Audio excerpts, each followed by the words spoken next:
to South St. Paul City Hall and the Monday, April 12th, 2021 meeting of the South St. Paul School Board.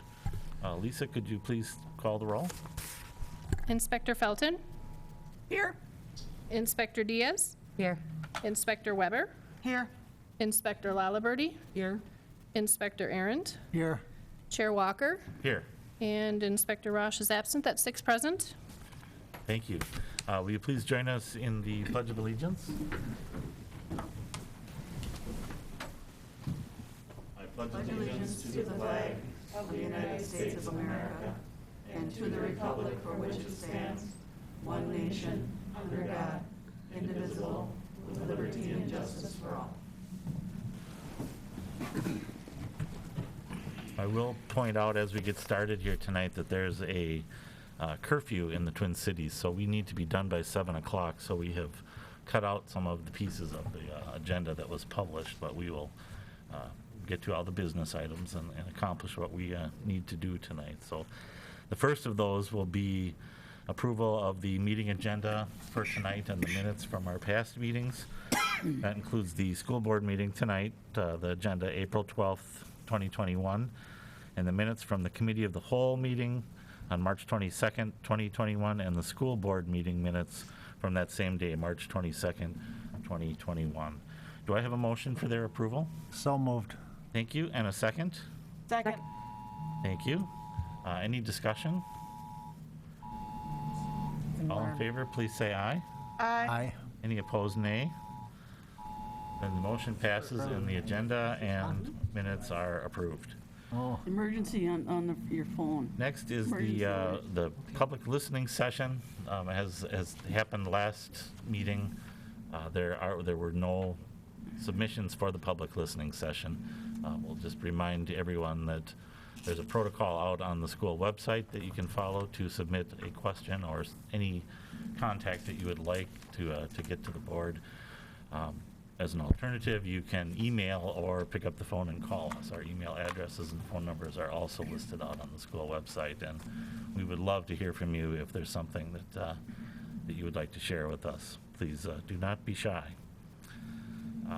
Next is our consent agenda, made up of the financial claims and our staffing.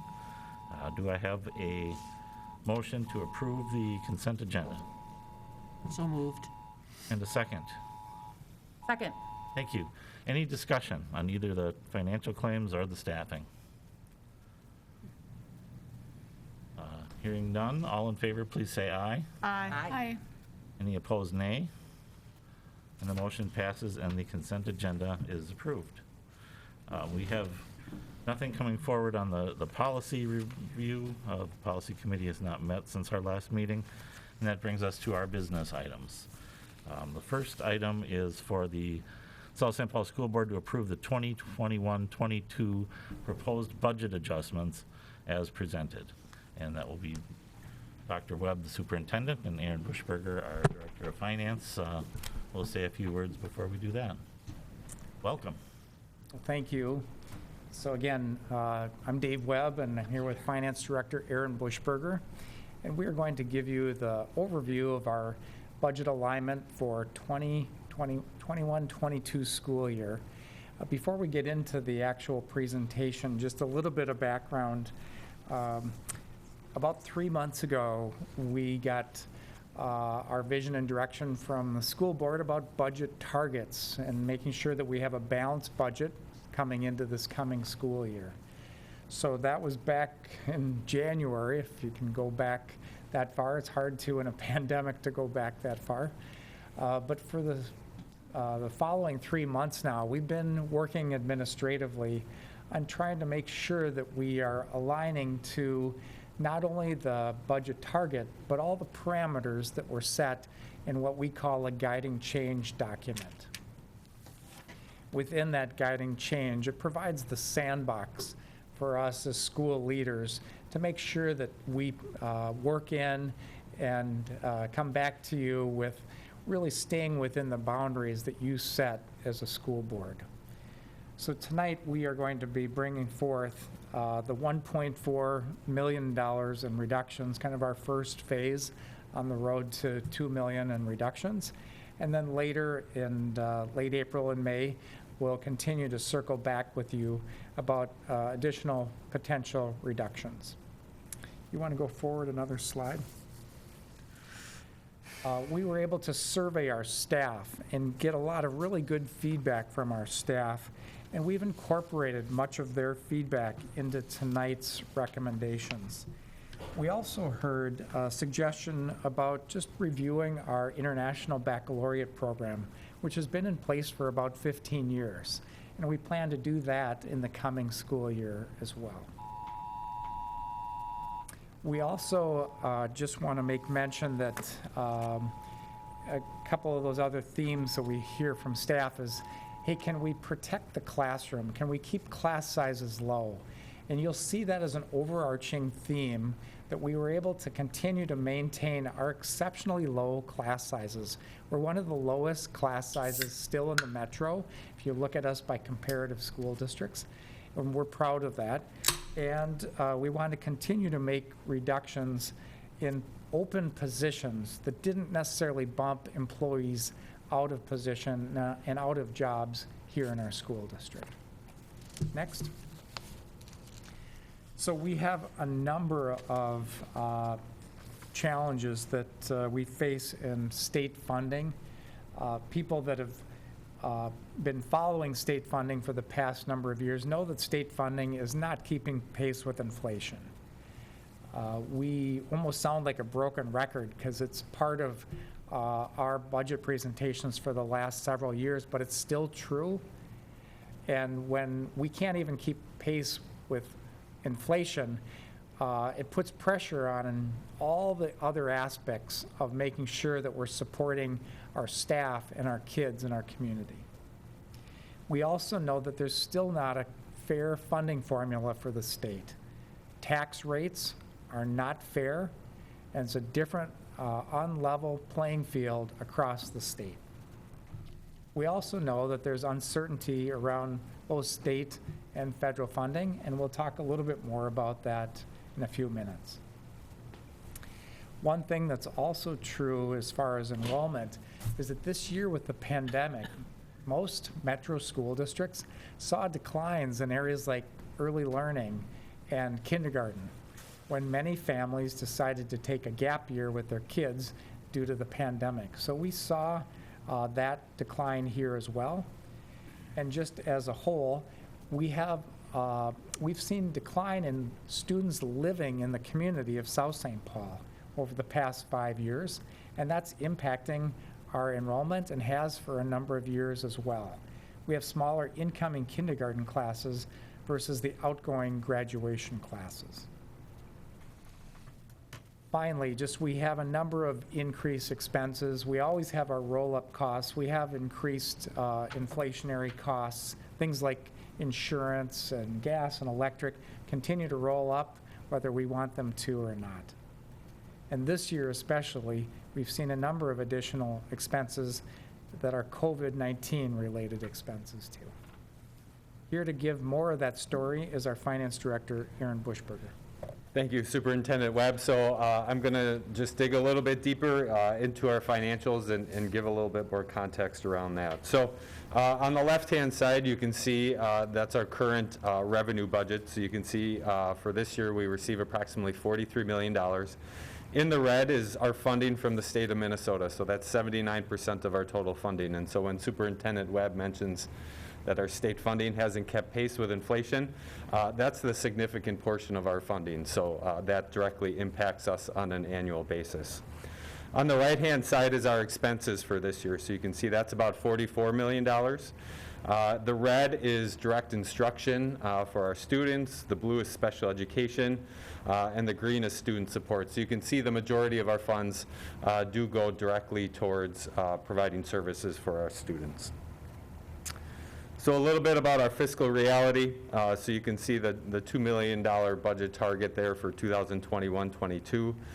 Some of the information that you'll see here shortly is the annual alignment of staffing to our projected enrollment. You will see that we are utilizing some of our fund balance for the next school year. We're going to tap our other post-employment benefit fund to help support the general fund. And then finally, you'll see a reduction in expenditures being proposed. Here's a summary of our budget projections based on the parameters that Superintendent Webb mentioned that we discussed back in January. That first line there is the original amount that we came to the board back in January with. So you can see on the revenue side, there's approximately $41.7 million in revenues and approximately $46.2 million in expenditures. So we had that gap that we need to address for the next school year. So you can see a couple of items that we've already agreed to. The first is that OPEB trust draw that I mentioned of approximately $775,000. We do have additional federal funding of about $500,000, which we know. So we'll utilize that. And then there you can see the next line item is the $2 million in proposed budget adjustments. So we are bringing forward approximately $1.4 million for your approval tonight.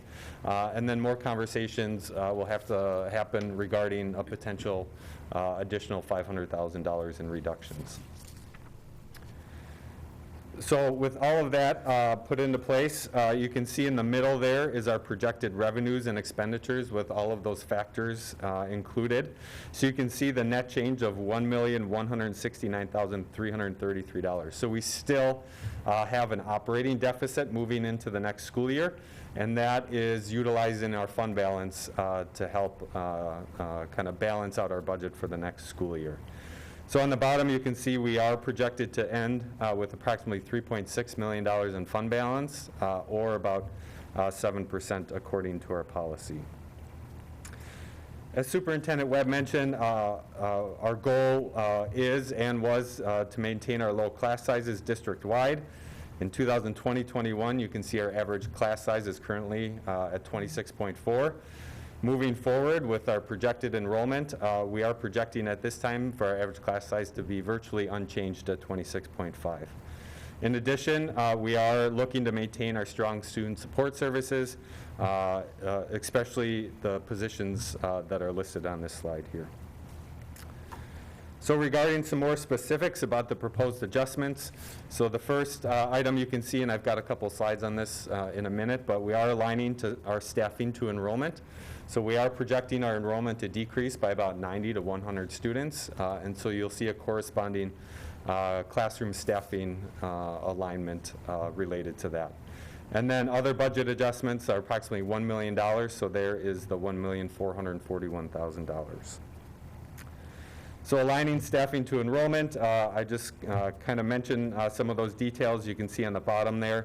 The projected enrollment decrease and the corresponding classroom staffing decrease. So that's will save us approximately $426,000 into the next school year. So here's just a little bit more information around keeping our class sizes low. We have established norms, and you can see those norms listed there.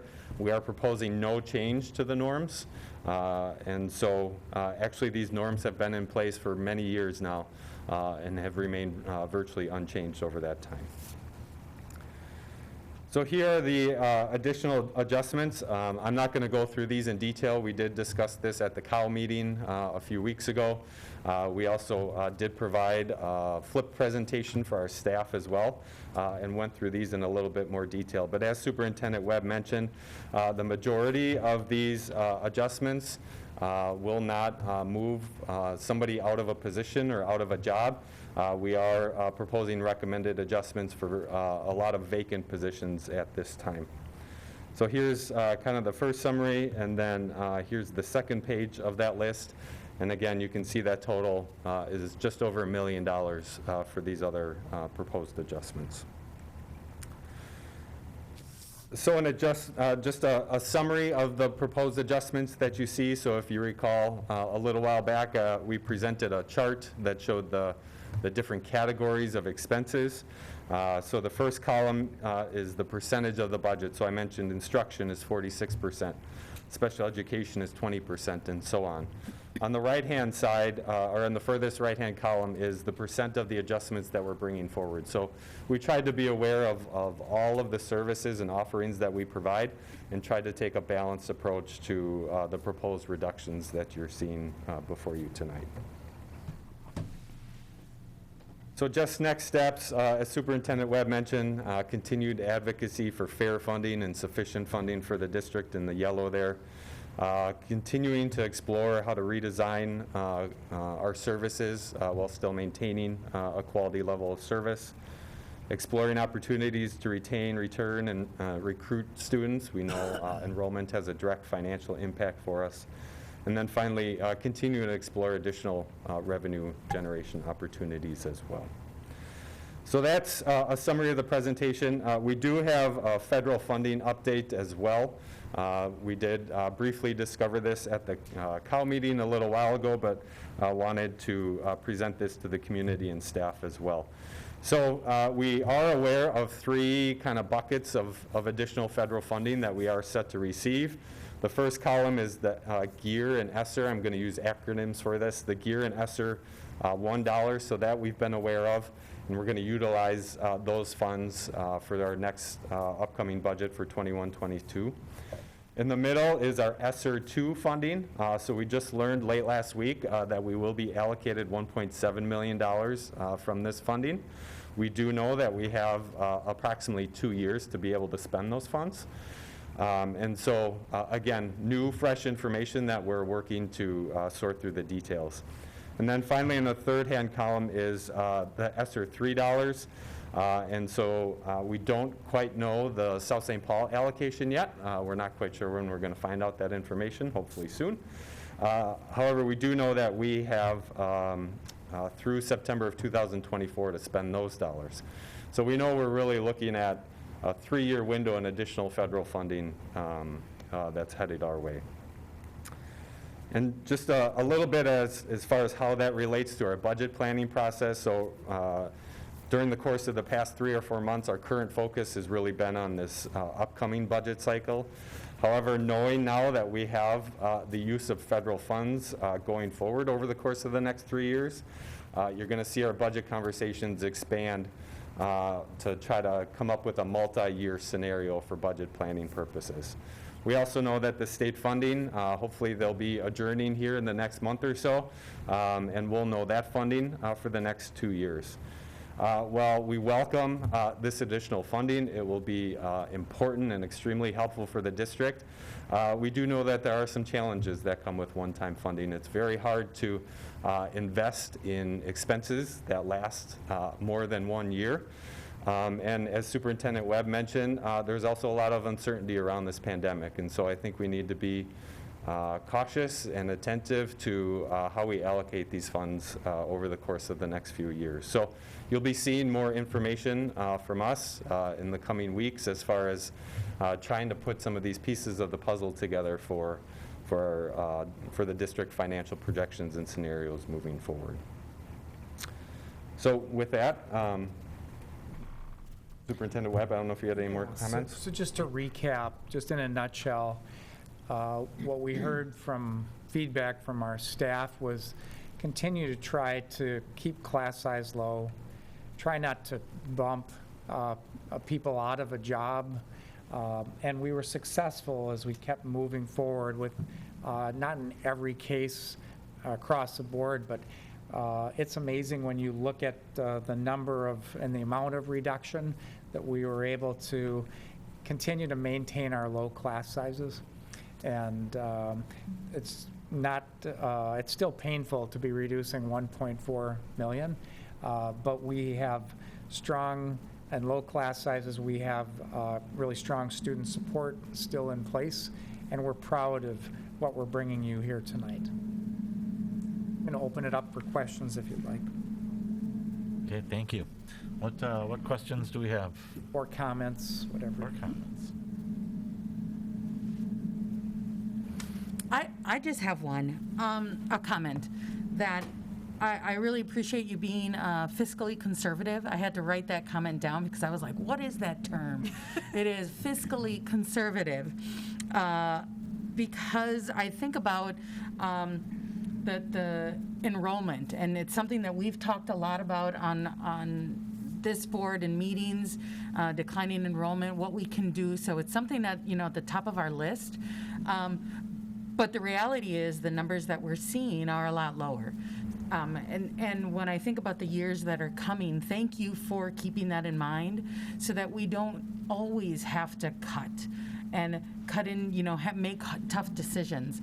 So thank you so much for being fiscally conservative. Thanks. I think that's Aaron's middle name. Finance director is fiscally conservative. So.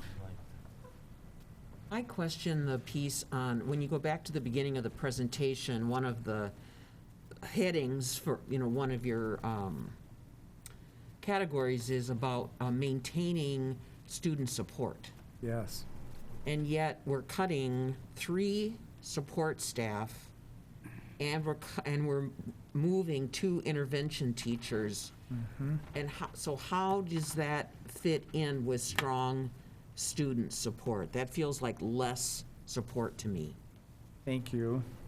So when you look at the overarching kind of the services that we have a principal, an assistant principal, and 2 counselors at every site.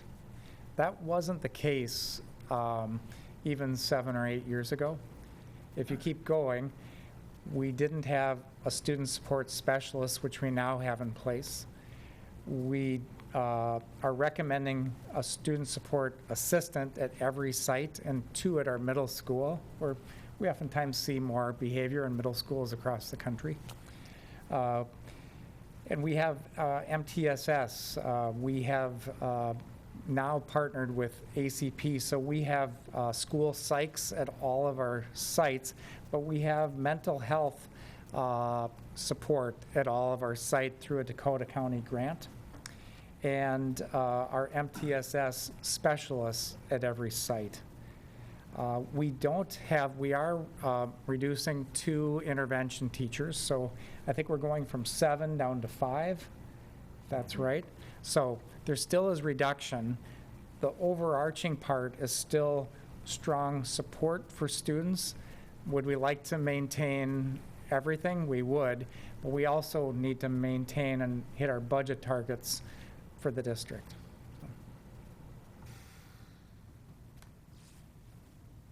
What else? Oh, Monica.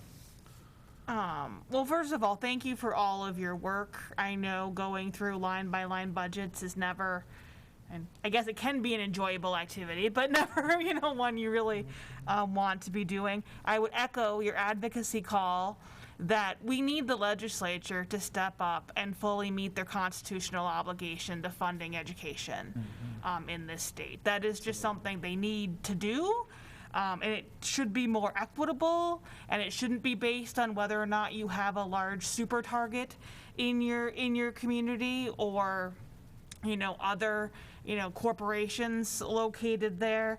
So I would ask my friends in the legislature to make sure that they do their part on that. But we are a local institution with a local problem to solve. And I also know that have talked to some people in the school district and in my neighborhood, and while nobody wants to make cuts, nobody wants to do that, they were impressed, and I've been impressed with the sheer amount of money we have to cut and the so few actual people's jobs that are being lost. It's not zero, but it, again, to get to over $1 million with the size of budget that we have, the creative solutions I think that we have come up with are appreciated, and let's just hope that, again, back to my first point about the legislature, that maybe in the future we can be adding to our offerings rather than just cutting. So, and thank you. There is negative impact. Nikki called it out well. There's still a negative impact when you have 1.4 in reductions. People's lives are still being negatively impacted. We're just trying to do our best to make sure we have as much support in place for students still moving forward. So thanks. And Aaron, you mentioned on the federal funding that you were still sorting through it to know specifically what impact it has. Are you at a point where you can generally talk about what that funding can be used for? I mean, I presume we don't have carte blanche to use it on anything that we want. There's got to be guidelines there. Yeah, thank you for the question. Unfortunately, I can't give you specifics at this point. We're still working through some of that. What I do know is, Chair Walker, is that as I show on this chart here, as I show on the chart that you can see that row towards the bottom that says supplant. So what I can tell you is that we are able to use these funds towards existing expenses and don't necessarily need to incur additional expenses because of that. But expect more details coming back from me in the next few weeks here as far as how we can utilize those funds for sure. Great, great. Well, even the supplant explanation is helpful, so thank you. Yep. What else do we have for them? If there's nothing else, I'll just say thank you, and we'll move on to the item. Do I have a motion to approve the 2021-22 proposed budget adjustments? So moved. And a second? Second. Any other discussion other than what we've just talked through? Hearing none. All in favor, please say aye. Aye. Any opposed? Nay. Then the motion passes and the proposed budget adjustments are approved. Next, we'll move on to the South St. Paul School Board to approve the 2021-22 resolution discontinuing and reducing positions. And Chair Walker, you had a statement that I thought you mentioned you were going to read. I'm sorry, to yes. regarding budget. Thank you for the reminder.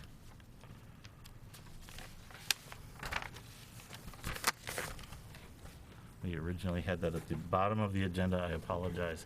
Yes, this is a statement from the board related to those budget adjustments. Since the beginning of the pandemic, there has been an increased level of uncertainty around the district's current and long-term financial projections.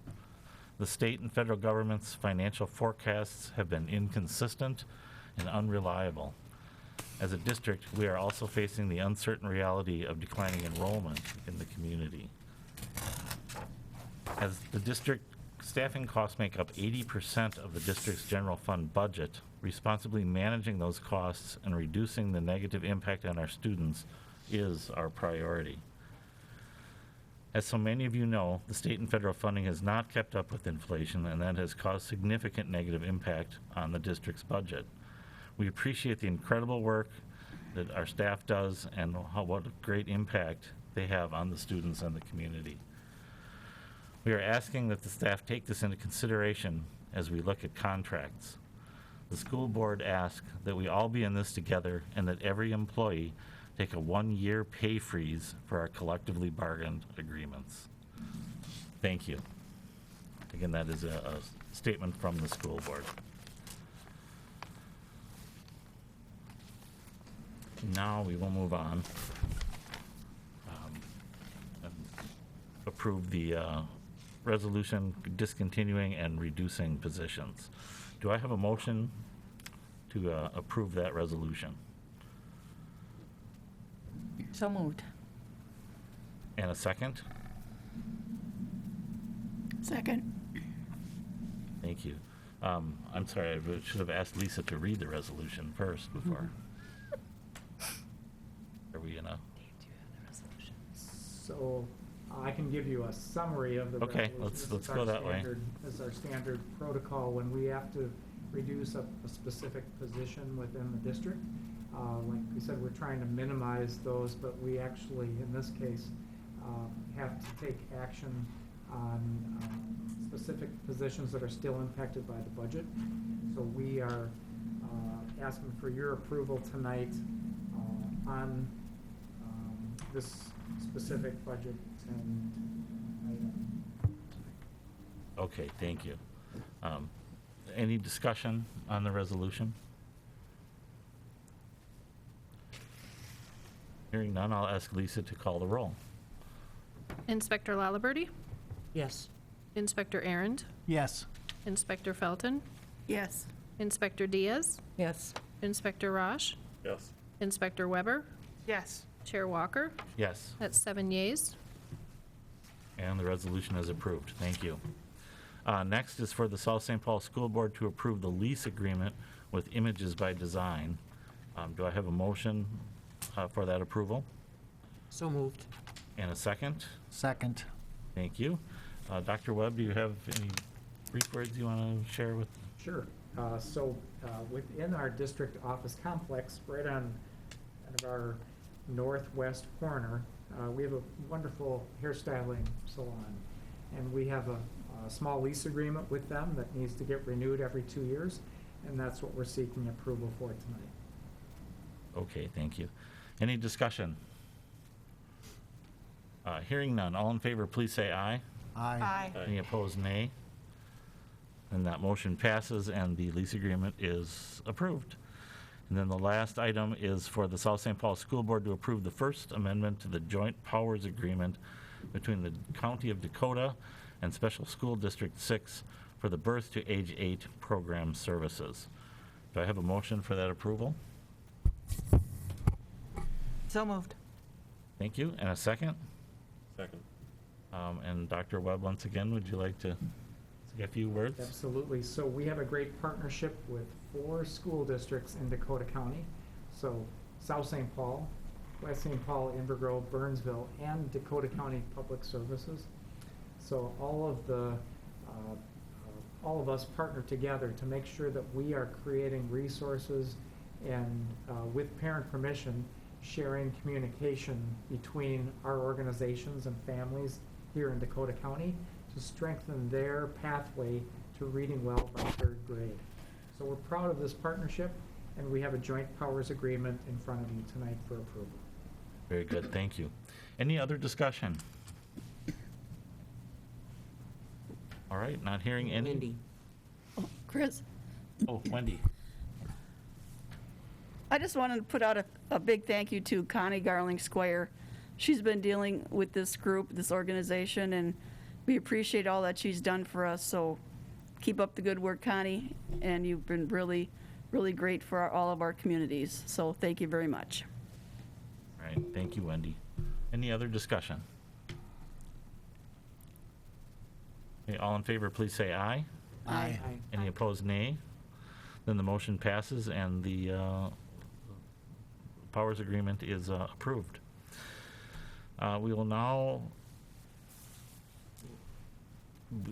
move on to a closed session. We do have a closed session tonight for the, to consider and develop offers for the purchase of real property pursuant to Minnesota statute, section 13D.05, subdivision 3C, with the properties in question identified by tax parcel 367030019010, known as Central Square Community Center. Dr. Webb, your last chance to say a few words if you want. Yeah, no, we are going to head into closed session and continue to talk about Central Square. Very good. Good enough. Thank you. Do I have a motion to close the meeting? So moved. Thank you. And a second? Second. Thank you. Any discussion? If not, all in favor, please say aye. Aye. Aye. Any opposed, nay? And the motion passes and the meeting is closed.